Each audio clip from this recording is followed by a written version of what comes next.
പ്രേക്ഷക നമസ്കാരം. എൻ്റെ വീഡിയോ കാണാനെത്തി വളരെ സന്തോഷം.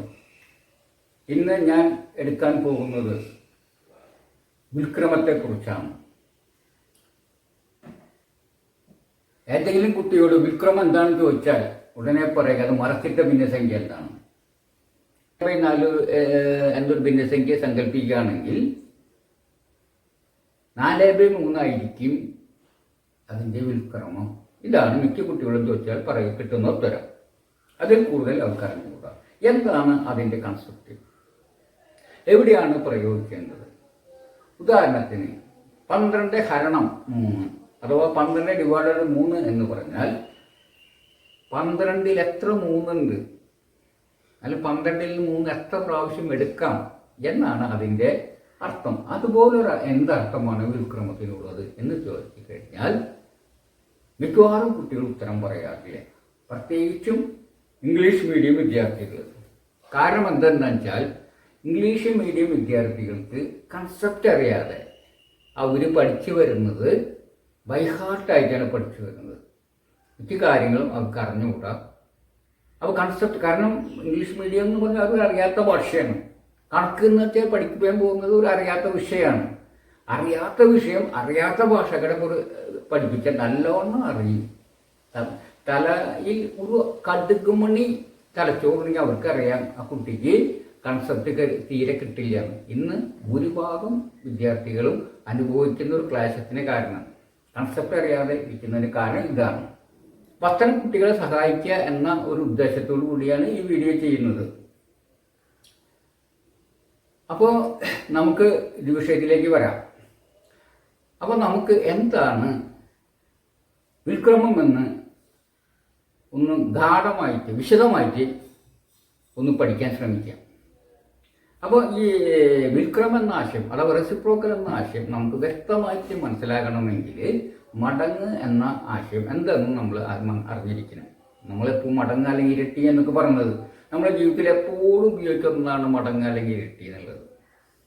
ഇപ്പോൾ കഴിഞ്ഞൊരു ദിവസം എൻ്റെ പേരക്കുട്ടി കൂടി വന്നിട്ട് എൻ്റെ അടുത്ത് നിന്നു. എന്നിട്ട് പറഞ്ഞു, അച്ചാച്ച ഞാൻ വലുതായോ എന്ന് ചോദിച്ചു. അപ്പം എൻ്റെ ആരവരിയിൽ നീ വലുതായി, നല്ലോണം വലുതായി എന്ന് പറഞ്ഞപ്പോൾ അവർക്ക് ഭയങ്കര ഹാപ്പി. അത് പറയാൻ എൻ്റെ അമ്മയുടെ അടുത്ത് പറഞ്ഞു. അവൻ എന്താണ് ചെയ്തത്? അവൻ്റെ ഉയരം എൻ്റെ ഉയരമായി താരതമ്യം ചെയ്യുകയാണ് ചെയ്യുന്നത്. അവന് ഏകദേശം 4 വയസ്സായിട്ടുണ്ട്, ഏകദേശം 3 അടിയോളം ഉയരമുണ്ട്. എനിക്ക് ഏകദേശം 6 അടി ഉയരമുണ്ട് ഞാൻ. അപ്പോൾ അവൻ്റെ ഉയരവും എൻ്റെ ഉയരവും തമ്മിൽ താരതമ്യം ചെയ്യുകയാണെങ്കിൽ എനിക്ക് പറയാൻ കഴിയും എൻ്റെ പേരക്കുട്ടിയുടെ ഇരട്ടി ഉയരമുണ്ട്, അല്ലെങ്കിൽ 2 മടങ്ങ് ഉയരമുണ്ട് എന്ന് പറയുന്നത്. അപ്പം നമ്മൾ ചെയ്യുന്നത് പേരക്കുട്ടിയുടെ ഉയരവുമായി എൻ്റെ ഉയരം കമ്പയർ ചെയ്യുക അഥവാ താരതമ്യം ചെയ്യുകയാണ് ചെയ്യുന്നത്. അപ്പോൾ മടങ്ങ് എന്നുള്ളത് താരതമ്യത്തിന് ചെയ്യുന്നതിന് ഉപയോഗിക്കുന്ന ഒരു ഉപാധിയാണ്, അഥവാ താരതമ്യത്തിൻ്റെ ഒരു ഫലമാണ്, അല്ലെങ്കിൽ അതിൽ നിന്ന് എത്തിച്ചേരുന്ന നിഗമനമാണ് വാസ്തവത്തിൽ ഈ മടങ്ങ് എന്ന് പറഞ്ഞു കഴിഞ്ഞാൽ. അപ്പോൾ താരതമ്യം എന്നുള്ളതാണ് വളരെ ഇമ്പോർട്ടൻ്റ് ആണ് നമ്മുടെ ലൈഫിൽ, നമുക്കറിയാം. കാരണം മനുഷ്യന്മാർ മിക്കവാറും എല്ലാ ഇൻഫർമേഷനും അവർ കളക്ട് ചെയ്യുന്നത് താരതമ്യം ചെയ്താണ്. വലുതാണോ ചെറുതാണോ, ഉയരമുള്ളതാണോ ഉയരം കുറഞ്ഞതാണോ, ഭാരമുള്ളതാണോ ഭാരം കുറഞ്ഞതാണോ, അതുപോലെ വില കൂടുതലാണോ വില കുറവാണോ എന്നൊക്കെ നമ്മൾ കണ്ടെത്തുന്നത് താരതമ്യം ചെയ്തുകൊണ്ടാണ്. അപ്പോൾ താരതമ്യം വളരെ പ്രധാനപ്പെട്ട ഒന്നാണ്. ആ താരതമ്യം ചെയ്യുമ്പോൾ കിട്ടുന്നൊരു ഫലം, അല്ലെങ്കിൽ ഒരു റിസൾട്ട്, അല്ലെങ്കിൽ എത്തുന്ന നിഗമനം അല്ലെങ്കിൽ സങ്കല്പമാണ് ശരിക്കും പറഞ്ഞാൽ നമുക്ക് ഈ മടങ്ങ് എന്ന് പറയുന്നത്. താരതമ്യത്തോട് ബന്ധപ്പെട്ട ഒരു സംഗതിയാണ് എന്ത് ഈ മടങ്ങ് എന്ന് പറയുന്നത്. അപ്പോൾ മടങ്ങ് വളരെ കൃത്യമായിട്ട് മനസ്സിലാക്കിയ ഒരാൾക്ക് വളരെ എളുപ്പമായിരിക്കും എന്ത് ഈ വിൽക്രമം എന്താണെന്ന് മനസ്സിലാക്കാനായിട്ട്. അപ്പം താരതമ്യം ആണ് ഇതിൻ്റെ അടിസ്ഥാനം എന്ന് മനസ്സിലാക്കുക. താരതമ്യം നമുക്ക് വളരെ പ്രധാനപ്പെട്ടാണ്. കാരണം ഒരു ഉദാഹരണം പറയാം. ഞാൻ കഴിഞ്ഞൊരു ദിവസം പട്ടണത്തിൽ നിൽക്കാറുണ്ട്. അപ്പോഴാണ് എൻ്റെ വൈഫിൻ്റെ കോൾ വരുന്നത്. അത് വിരുന്നുകാർ വരുന്നുണ്ട്, വേഗം കുറച്ച് ആപ്പിൾ പൊടിച്ച് വീട്ടിലെത്തണം. അപ്പോൾ ഞാൻ ഉടനെ തന്നെ ഏറ്റവും അടുത്ത് കണ്ട ഒരു പഴക്കടയിൽ കയറിയിട്ട് ഒരു ഡസൻ ആപ്പിൾ വാങ്ങിച്ചു. 22 റുപ്യ വെച്ച് ഒരെണ്ണത്തിന് കൊടുത്തു എന്ന്. അപ്പോൾ ഞാനത് വേഗം വാങ്ങി വീട്ടിലേക്ക് മടങ്ങും, വേറെ ഷോപ്പ് കൊണ്ടു പഴക്കടയുടെ. അപ്പോൾ ഞാൻ വാങ്ങിച്ച അതേപോലത്തെ അവിടെ ആപ്പിൾ കണ്ടപ്പോൾ എനിക്കൊരു കൗതുകം തോന്നി. അവിടെ ചോദിച്ചാളെ വില എനിക്കൊരു കയറി ചോദിച്ചു. അപ്പോൾ അവർ ഒരെണ്ണം 20 റുപ്യ എന്ന് പറഞ്ഞു. അപ്പോൾ ഞാൻ അര ഡസൻ മേടിച്ച് വേഗം പുറത്തേക്ക് വന്നു. അപ്പോഴാണ് എനിക്ക് മനസ്സിലായത് എന്ന് വെച്ചാൽ ആ രണ്ട് വിലകൾ, ആദ്യത്തെ കടയിൽ 22 രൂപ, രണ്ടാമത്തെ കടയിൽ 20 രൂപ. അത് കമ്പയർ ചെയ്തപ്പോഴാണ് എനിക്ക് മനസ്സിലായത്, അഥവാ താരതമ്യം ചെയ്തപ്പോൾ മനസ്സിലായത് എനിക്ക് 24 റുപ്യ ലോസ് വന്നിട്ടുണ്ട്. അപ്പോൾ നമ്മൾ കറക്റ്റ് ഡിസിഷൻ എടുക്കാനായിട്ട് ലൈഫിൽ കറക്റ്റ് ഇൻഫർമേഷൻ വേണം. അപ്പോൾ താരതമ്യം ചെയ്യുമ്പോൾ നമുക്കറിയാം കൂടുതലാണ് കുറവാണ്. അപ്പോൾ നേരത്തെ ഞാൻ മുൻകൂട്ടി വിലകൾ ചോദിച്ചറിഞ്ഞ് കമ്പയർ ചെയ്തിരുന്നെങ്കിൽ, താരതമ്യം ചെയ്തിരുന്നെങ്കിൽ എനിക്ക് ഈ നഷ്ടം ഒഴിവാക്കാമായിരുന്നു.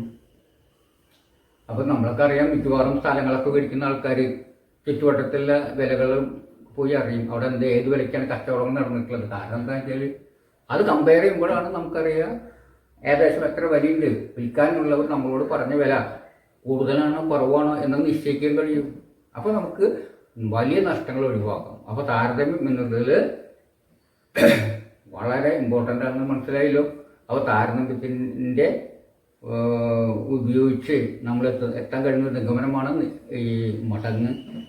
അപ്പോൾ മടങ്ങിനെ കുറിച്ചൊന്ന് വിശദമായിട്ട് നമ്മൾ കണ്ടുപഠിക്കുക. അപ്പോൾ നമുക്കൊന്നും കൂടി നമ്മുടെ തലച്ചോറിൽ അത് പതിഞ്ഞിരിക്കും. മാത്രമല്ല അപ്പോൾ വിഷ്വലൈസ് ചെയ്തിട്ട് അത് കണ്ടുപഠിക്കുമ്പോൾ പിന്നെ നമ്മളത് മറക്കില്ല. അപ്പോൾ അതിനൊരു ശ്രമം നമുക്ക് നടത്താം. അപ്പോൾ നിങ്ങൾ ഈ സ്ക്രീനിലേക്ക് നോക്കുക. അപ്പോൾ നിങ്ങൾക്ക് അവിടെ 2 പ്ലേറ്റ് കാണാം. ഒരു മഞ്ഞ നിറത്തിലുള്ള പ്ലേറ്റും ഒരു നീല നിറത്തിലുള്ള പ്ലേറ്റും. ഞാൻ അതിൽ ഓരോന്നിലും ഓരോ തക്കാളി വയ്ക്കാൻ പോവാണ്. ഇപ്പോൾ നിങ്ങൾക്ക് ഓരോ പ്ലേറ്റും ഓരോ തക്കാളി കാണാം. അപ്പോൾ നീല പ്ലേറ്റിലെ തക്കാളി മഞ്ഞ പ്ലേറ്റിലെ തക്കാളി ഒന്ന് കമ്പയർ ചെയ്യുകയാണെങ്കിൽ എന്താ പറയുക? നീല പ്ലേറ്റിലെ തക്കാളിയുടെ എണ്ണം മഞ്ഞ പ്ലേറ്റിലെ തക്കാളിയുടെ എണ്ണത്തിന് തുല്യമാണ് എന്നായിരിക്കും നമുക്ക് കമ്പയർ ചെയ്യുമ്പോൾ കിട്ടുക. ഇനി ഞാൻ ഒരെണ്ണം കൂടി വെക്കുകയാണെങ്കിൽ വിചാരിക്കുക. അപ്പോൾ അങ്ങനെയാണ് കമ്പയർ ചെയ്യുക. ഇപ്പോൾ നീല പ്ലേറ്റിൽ 2 തക്കാളി കാണാം. ഇപ്പോൾ ഞങ്ങളോട് ചോദിക്കുകയാണ്, നീല പ്ലേറ്റിലെ തക്കാളി മഞ്ഞ പ്ലേറ്റിലെ തക്കാളിയുമായി കമ്പയർ ചെയ്യുകയാണെങ്കിൽ, താരതമ്യം ചെയ്യുകയാണെങ്കിൽ എങ്ങനെയാണ് നിങ്ങൾ പറയാം? മഞ്ഞ പ്ലേറ്റിനെ അപേക്ഷിച്ച് 2 മടങ്ങ് തക്കാളി നീല പ്ലേറ്റിലുണ്ട് എന്നാണ് നിങ്ങൾ പറയുക. ഇപ്പോൾ നീല പ്ലേറ്റിൽ 3 തക്കാളി വെച്ചിട്ടുണ്ട്. ഇപ്പോൾ നീല പ്ലേറ്റ് തക്കാളിയെ മഞ്ഞ പ്ലേറ്റ് തക്കാളിയുമായി കമ്പയർ ചെയ്ത് പറയാൻ പറഞ്ഞാൽ, താരതമ്യം ചെയ്ത് പറയാൻ പറഞ്ഞാൽ ഇങ്ങനെ എന്തായിരിക്കും നിങ്ങൾ പറയുക? മഞ്ഞ പ്ലേറ്റിലെ തക്കാളിയെ അപേക്ഷിച്ച് നീല പ്ലേറ്റിൽ 3 മടങ്ങ് തക്കാളി ഉണ്ടെന്ന് പറയും. ഇപ്പം നിങ്ങൾക്ക് നീല പ്ലേറ്റ് 4 തക്കാളി കാണും. ഇപ്പം മഞ്ഞ പ്ലേറ്റ് തക്കാളിയുമായി താരതമ്യം ചെയ്തുകൊണ്ട് പറയാൻ പറഞ്ഞെങ്കിൽ എന്താ പറയുക? മഞ്ഞ പ്ലേറ്റിനെ അപേക്ഷിച്ച് നീല പ്ലേറ്റിൽ 4 മടങ്ങ് തക്കാളി ഉണ്ട് എന്ന് പറയും. അപ്പോൾ മടങ്ങിനെ കുറിച്ചൊരു ആശയം നിങ്ങൾക്ക് പിടികിട്ടി. അതിൽ മഞ്ഞ പ്ലേറ്റിലെ എണ്ണം ഒരെണ്ണമാണ്, അതിനെ കൂടുതൽ തക്കാളി നീല പ്ലേറ്റിലാണ്. നമ്മൾ കമ്പയർ ചെയ്തിട്ട് കുറവ് തക്കാളിയുമായി ഈ കൂടുതൽ തക്കാളിയെ കമ്പയർ ചെയ്തത്. മഞ്ഞ പ്ലേറ്റിൽ ഒരെണ്ണമുള്ളൂ, നീല പ്ലേറ്റിൽ 4 എണ്ണം ഉണ്ട്. അപ്പോൾ 4 എണ്ണമാണ് കൂടുതൽ. ഈ കൂടുതലുള്ള എണ്ണത്തെ കുറവുള്ള എണ്ണവുമായി കമ്പയർ ചെയ്യുമ്പോഴാണ് മടങ്ങ് വരിക. അക്കാര്യം ഒന്ന് നമ്മൾ മനസ്സിലാക്കണം. അത് മനസ്സിലാക്കി കഴിഞ്ഞാൽ നമുക്ക് ഏതിലേക്ക് പോവാം? വിൽക്രമം എന്താണെന്ന് പരിശോധിക്കാൻ നമുക്ക് സാധിക്കും. ഇനി നമുക്ക് ഈ മടങ്ങിൻ്റെ ഉപയോഗം നോക്കാം. എന്താണ് മടങ്ങ് എന്ന ആശയം അറിഞ്ഞുള്ള ഗുണം എന്നുള്ളത്? ഇപ്പോൾ നേരത്തെ ഞാൻ നിങ്ങളോട് ഉദാഹരണം പറഞ്ഞു, എൻ്റെ പേരക്കുട്ടിയുടെ ഇരട്ടി ഉയരമുണ്ട് എനിക്കിന് ഞാൻ പറഞ്ഞു.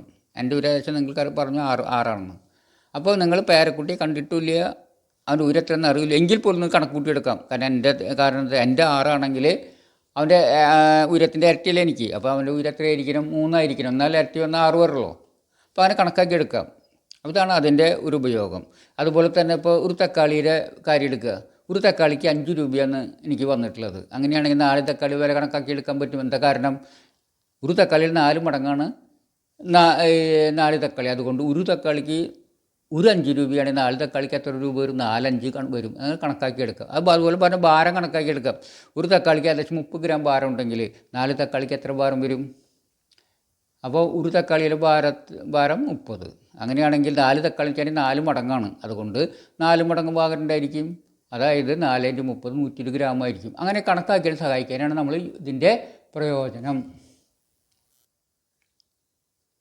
പിന്നെ ഒരു കാര്യം മനസ്സിലാക്കാണ്ട്, നമ്മളെപ്പോഴും കമ്പയർ ഒന്നായിട്ട് തന്നെ കമ്പയർ ചെയ്യണമെന്നൊന്നുമില്ല. അപ്പോൾ രണ്ടായിട്ടും കമ്പയർ ചെയ്യുകയൊക്കെ ചെയ്യാം. 2 എണ്ണം 3 എണ്ണമൊക്കെ കമ്പയർ ചെയ്യുകയൊക്കെ ചെയ്യാം. അതായത് മഞ്ഞൾപ്പൊടിയിൽ ഒരു തക്കാളി തന്നെ വേണമെന്ന് നിർബന്ധമൊന്നുമില്ല.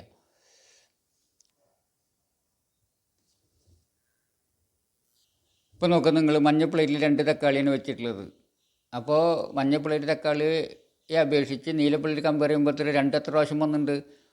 2 ഒരു പ്രാവശ്യം, 2 3 പ്രാവശ്യം വന്നിട്ടുണ്ട്. അപ്പോൾ നമ്മൾ ഇതും ഇങ്ങനെ കമ്പയർ ചെയ്ത് ഇങ്ങനെ പറയാം, മഞ്ഞ പ്ലേറ്റിലെ അപേക്ഷിച്ച് നീല പ്ലേറ്റിൽ എത്ര തക്കാളി ഉണ്ട് എന്ന് താരതമ്യം ചെയ്ത് പറയാൻ പറഞ്ഞാൽ എങ്ങനെ പറയാം? മഞ്ഞ പ്ലേറ്റിലെ തക്കാളിയെ അപേക്ഷിച്ച് 3 മടങ്ങാണ്. അങ്ങനെയും പറയാം. ഇതിലിപ്പോൾ അങ്ങനെയും കമ്പയർ ചെയ്യാം. അതായത് മഞ്ഞ പ്ലേറ്റിൽ ഒരെണ്ണം വേണമെന്ന് നിർബന്ധമൊന്നുമില്ല എന്നർത്ഥം. ഇപ്പോൾ നിങ്ങൾ നീല പ്ലേറ്റ് 4 തക്കാളി കാണാം, മഞ്ഞ പ്ലേറ്റ് ഒരു തക്കാളി കാണാം. നമ്മൾ ഇതുവരെ കമ്പയർ ചെയ്തത് നീല പ്ലേറ്റ് തക്കാളി മഞ്ഞ പ്ലേറ്റ് തക്കാളിയുമായിട്ടാണ്. എന്നാൽ ഇനി നമുക്ക് മഞ്ഞ പ്ലേറ്റിലെ തക്കാളി നീല പ്ലേറ്റ് തക്കാളിയുമായിട്ട് കമ്പയർ ചെയ്യാം. അതായത് ചെറിയ എണ്ണം വലിയ എണ്ണവുമായി കമ്പയർ ചെയ്യാനർത്ഥം. അതെങ്ങനെയായിരിക്കും ചെയ്യുക? നമ്മൾ നേരത്തെ കമ്പയർ ചെയ്തപ്പോൾ മഞ്ഞ പ്ലേറ്റിലെ തക്കാളിയുമായി നീല പ്ലേറ്റിലെ തക്കാളി കമ്പയർ ചെയ്യുമ്പോൾ നമ്മൾ എന്താ പറഞ്ഞത്? ആ 4 മടങ്ങ് എന്നാണ് നീല പ്ലേറ്റിലെ തക്കാളി പറഞ്ഞത്. ഇനി തിരിച്ച് പറയുകയാണെങ്കിൽ, ഞാൻ അങ്ങനെ ഒരു ചോദ്യം നിങ്ങളോട് ചോദിക്കാൻ വിചാരിക്കുക, നീല പ്ലേറ്റിലെ തക്കാളിയെ അപേക്ഷിച്ച് മഞ്ഞ പ്ലേറ്റിൽ എത്ര തക്കാളി എന്ന് വെച്ചാൽ എങ്ങനെ പറയാം? ഒന്ന് താരതമ്യം ചെയ്ത് പറയാൻ പറഞ്ഞാൽ എങ്ങനെ പറയാം? നേരത്തെ പറഞ്ഞ പോലെ മടങ്ങെന്ന് പറയാൻ പറ്റുമോ? ഇല്ല. എങ്ങനെയായിരിക്കും പറയാം? ഇനി നമ്മൾ മഞ്ഞ പ്ലേറ്റിലെ എണ്ണത്തെ നീല പ്ലേറ്റിലെ എണ്ണവുമായി കമ്പയർ ചെയ്യണമെന്ന് വിചാരിക്കുക. എങ്ങനെയാണ് ചെയ്യുക? ആ മടങ്ങ് പറ്റില്ല എന്ന് നമ്മൾ നേരത്തെ പറഞ്ഞു. നമുക്കെങ്ങനെ ചെയ്യാമെന്ന് നോക്കാം. ആദ്യമായിട്ട് ഈ 4 എണ്ണത്തെ 4ആയി ഭാഗിക്കുക. ഇപ്പം നീല പ്ലേറ്റിലെ 4 ആപ്പിളിനെ ഇപ്പോൾ 4 സ്ഥലത്തായിട്ട് വെച്ചിട്ടുണ്ട്, 4 ഭാഗമാക്കി വെച്ചിട്ടുണ്ട്. അതിലൊരു ഭാഗം എടുക്കുകയാണെങ്കിൽ എത്രയാണ് നിങ്ങൾക്ക് കാണുന്നത്? ഒരെണ്ണം. ഇപ്പം ഞാൻ എടുത്ത് കൈ പിടിച്ചിരിക്കുന്നത് ഇപ്പോൾ എത്ര എണ്ണം? ഒരെണ്ണമാണ് ഇപ്പോൾ എൻ്റെ കയ്യിലുള്ളത് അല്ലേ? ഈ ഒരെണ്ണം ഈ മഞ്ഞ പ്ലേറ്റിലെ എണ്ണമായി നോക്കി തുല്യമല്ലേ? അപ്പോൾ നമുക്കെങ്ങനെ പറയാം? നീല പ്ലേറ്റിലെ എണ്ണത്തിൻ്റെ 4ൽ ഒരു ഭാഗത്തും തുല്യമാണ് മഞ്ഞ പ്ലേറ്റിലെ എണ്ണം നമുക്ക് പറയാം. അങ്ങനെയാണ് പറയുക. അപ്പോൾ നീല പ്ലേറ്റിലെ എണ്ണത്തിൻ്റെ 4ൽ ഒരു ഭാഗം എന്ന് പറഞ്ഞാൽ നീല പ്ലേറ്റിലെ എണ്ണത്തിൻ്റെ 1/4 ഭാഗമാണ് പറയാം. നേരത്തെ നമ്മൾ കമ്പയർ ചെയ്തപ്പോൾ ഇതിനെ തിരിച്ച് കമ്പയർ ചെയ്യുകയാണെങ്കിൽ ഇനി പറയാം, നീല പ്ലേറ്റ് എണ്ണത്തെ മഞ്ഞ പ്ലേറ്റ് എണ്ണത്തെ കമ്പയർ ചെയ്യുകയാണെങ്കിൽ നമ്മളിങ്ങനെ പറയാം, നമുക്കറിയാം അങ്ങനെ പറയേണ്ടത് മഞ്ഞ പ്ലേറ്റിലെ എണ്ണത്തിൻ്റെ 4 മടങ്ങാണ്. തിരിച്ച് പറയുമ്പോഴോ നീല പ്ലേറ്റിലെ എണ്ണത്തിൻ്റെ 4ൽ ഒരു ഭാഗമാണ് മഞ്ഞ പ്ലേറ്റിലെ എണ്ണം എന്ന് പറയാം. അപ്പോൾ ഇങ്ങനെയാണ് കമ്പയർ ചെയ്തത്. ഇപ്പോൾ അതുപോലെ ഇപ്പോൾ നീല പ്ലേറ്റിൽ 3 എണ്ണം കാണുന്നത് ഞാൻ 3 ഭാഗമാക്കി വെച്ചിട്ടുണ്ട്. അപ്പോൾ നമ്മൾക്ക് ഇപ്പം മഞ്ഞ പ്ലേറ്റിലെ എണ്ണത്തെ നീല പ്ലേറ്റിലെ എണ്ണവുമായി എങ്ങനെ കമ്പയർ ചെയ്ത് പറയാം? നീല പ്ലേറ്റിലെ എണ്ണത്തിൻ്റെ 3ൽ ഒരു ഭാഗമാണ് അല്ലേ? 3 ഭാഗം വെച്ച് ഒരു ഭാഗം എടുത്ത് അതിൽ കാണുന്നത് ഒരെണ്ണമാണ്. അപ്പോൾ നീല പ്ലേറ്റിലെ എണ്ണത്തിൻ്റെ 3ൽ ഒരു ഭാഗമാണ്, അഥവാ നീല പ്ലേറ്റിലെ എണ്ണത്തിൻ്റെ 1/3 ഭാഗമാണ് മഞ്ഞ പ്ലേറ്റിലെ എന്ന് പറയാം. മഞ്ഞ പ്ലേറ്റിൽ ഒരെണ്ണം തന്നെ വരണമെന്ന് നിർബന്ധമില്ല. നമ്മൾ കണ്ടു 2 3 4 5 ഏതെങ്കിലും വരാം. അതുപോലെ തന്നെ മടങ്ങ് എന്നുള്ളത് പൂർണ്ണസംഖ്യ ആയിരിക്കണം എന്നൊരു നിർബന്ധമില്ല. അതായത് മഞ്ഞ പ്ലേറ്റിലെ എണ്ണവുമായി നീല പ്ലേറ്റിലെ എണ്ണം കമ്പയർ ചെയ്യുമ്പോൾ വേണമെങ്കിൽ നമുക്ക് 2.5 മടങ്ങെന്നോ അല്ലെങ്കിൽ 3.5 മടങ്ങെന്നോ അല്ലെങ്കിൽ 4.25 മടങ്ങെന്നോ ഒക്കെ കിട്ടാം. അതിൽ വിരോധമൊന്നുമില്ല. അപ്പോൾ നമ്മളിപ്പോൾ നീല പ്ലേറ്റിൽ 2.5 എണ്ണ വെച്ചിട്ടുള്ളത് എന്ന് വെച്ചാൽ 5/2 എന്ന് പറയാം. അപ്പോൾ നമ്മൾ മടങ്ങ് പറയുമ്പോൾ എങ്ങനെ പറയാം? ഒന്നുകിൽ നീല പ്ലേറ്റിലെ എണ്ണം മഞ്ഞ പ്ലേറ്റിലെ അപേക്ഷിച്ച് 2.5 മടങ്ങാണ് എന്ന് പറയാൻ വേണമെങ്കിൽ, അല്ലെങ്കിൽ 5/2 മടങ്ങ് എന്നും പറയാം. തിരിച്ച് അതായത് മഞ്ഞ പ്ലേറ്റിലെ എണ്ണത്തെ നീല പ്ലേറ്റുമായി കമ്പയർ ചെയ്യുമ്പോൾ നമ്മൾ പറയേണ്ടത് നീല പ്ലേറ്റിലെ എത്ര ഭാഗമാക്കിയാൽ അതിൽ എത്ര വരും എന്നാണ് നമ്മൾ മനസ്സിലാക്കി. അപ്പം നമ്മൾ ഇതിൽ നോക്കുകയാണെങ്കിൽ നീല പ്ലേറ്റിലെ എണ്ണത്തെ തുല്യ 5 ഭാഗമാക്കണമെങ്കിൽ നമുക്കറിയാം, തുല്യ 5 ഭാഗമാക്കുമ്പോൾ ഈ അതിൽ കാണുന്ന അരക്കഷ്ണം പോലെ 5 അരക്കഷ്ണമാണ് വരിക. അതിൽ അപ്പോൾ 5 അരക്കഷ്ണം, തുല്യ 5 ഭാഗമാക്കുകയാണെങ്കിൽ 5 അരക്കഷ്ണം വരും. ആ 2 അരക്കഷ്ണം ചേർന്ന് ഒന്നാവില്ലേ? അപ്പോൾ അങ്ങനെയാണെങ്കിൽ നമുക്ക് എന്ത് പറയാം? നീല പ്ലേറ്റിലെ എണ്ണത്തിൻ്റെ 5 ഭാഗം വെച്ച് അതിൽ 2 ഭാഗം എടുത്താൽ മഞ്ഞ പ്ലേറ്റിലെ എണ്ണവും എന്ന് വെച്ചാൽ നീല പ്ലേറ്റിലുണ്ട് എണ്ണത്തിൻ്റെ എത്ര ഭാഗം എന്നാ പറയാൻ പറ്റുക? 5ൽ 2 ഭാഗം അല്ലെങ്കിൽ 2/5 ഭാഗം എന്ന് പറയാൻ പറ്റും. അപ്പോൾ മടങ്ങായി പറഞ്ഞപ്പോൾ നമ്മൾ പറഞ്ഞത് എന്താണ്? 5/2 എന്നും തിരിച്ച് കമ്പയർ ചെയ്തപ്പോൾ എന്താണ് കിട്ടിയത്? 2/5. അങ്ങനെയും വരാം എന്ന് മനസ്സിലാക്കാൻ ഒന്ന് പറഞ്ഞെന്ന് മാത്രം, അത് ശ്രദ്ധിച്ചാൽ മതി നിങ്ങൾ. അപ്പോൾ നമ്മൾ ഇതുവരെ കമ്പയർ ചെയ്തിട്ടുള്ളത് എണ്ണത്തെ മാത്രമാണ്. എന്നാൽ എണ്ണത്തെ മാത്രമല്ല, അളക്കാൻ കഴിയുന്ന ദ്രാവകം പോലെ വസ്തുക്കളെയും നമുക്ക് ഇങ്ങനെ കമ്പയർ ചെയ്ത് മടങ്ങ് പറയാവുന്നതാണ്. ഉദാഹരണത്തിന് നിങ്ങൾ ഇപ്പോൾ സ്ക്രീനിൽ 2 ഗ്ലാസ് ജാർ കാണാം. ഇടത്തെ ഒരേ വ്യാസമുള്ള 2 ജാറുകളാണ്. അപ്പോൾ ഇടത്തെ ജാറിലുള്ളതിൻ്റെ വെള്ളത്തിൻ്റെ അളവ് നിങ്ങൾ നോക്കുകയാണെങ്കിൽ അതിൻ്റെ ഇരട്ടി അളവ് വരും, 2 മടങ്ങ് വരും വലത്തെ പോലെ ജാറിൽ. അപ്പോൾ നമുക്കതിന് പറയാം ഇടത്തെ ജാറിൽ അപേക്ഷിച്ച് 2 മടങ്ങാണ് വലത്തെ ജാറിലെ വെള്ളം എന്നും പറയാം. ഈ കാര്യം നമ്മളൊന്ന് ശ്രദ്ധിക്കണം. നമ്മൾ ഇടത്തെ ജാറിനെ അപേക്ഷിച്ച് വലത്തെ ജാറിൽ 2 മടങ്ങാണ് കണ്ടു. ഈ തിരിച്ചു പറയുകയാണെങ്കിൽ എങ്ങനെ പറയാം? വലത്തെ ജാറിനെ അപേക്ഷിച്ച് ഇടത്തെ ജാറിൽ 2/1 ഉള്ളത് എന്ന് പറയും.